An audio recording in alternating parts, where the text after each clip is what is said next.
Preparation ঠিকঠাক হচ্ছে না, ফিজিক্সটাই মেন প্রবলেম। আমি ফিজিক্স নিয়ে বলতে পারি, কারণ আমি ফিজিক্স পড়াই, বাকি সাবজেক্টের দায়িত্ব আমি নিতে পারবো না। ফিজিক্সের দায়িত্বটা আমি নিতে পারবো। কাদের নিতে পারবো? যাদের সাথে আমার ফ্রিকোয়েন্সি ম্যাচ করবে।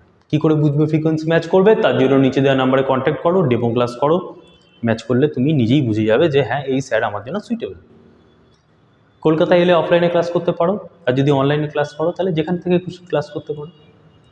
নিট আর জেই এমন একটা এক্সাম যেটা নিয়ে এত সবাই ভয় পেয়ে থাকে, আমার মনে হয় না এই দুটো এক্সামের জন্য এতটা চাপ নেওয়ার আছে যদি ঠিকঠাকভাবে শেখা যায়। আমার কাছে শিখতে হবে এমন নয়, তুমি ঠিকঠাক ফর্মেটে তোমার ফ্রিকোয়েন্সি ম্যাচ করে গেলে তুমি যে কোনো টিচারের কাছে শিখতে পারো।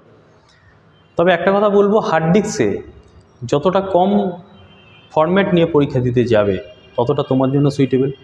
তুমি যদি হার্ড ডিস্ক একদম হাবিজাবি ভর্তি করে নিয়ে এক্সাম দিতে যাও, সেখান থেকে কন্টেন্ট ঘেঁটে রিড করে সেই ডেটা বের করে প্রবলেমের সলিউশন করে এক্সামে টিক করে আসা ওই টাইমের মধ্যে পসিবল না।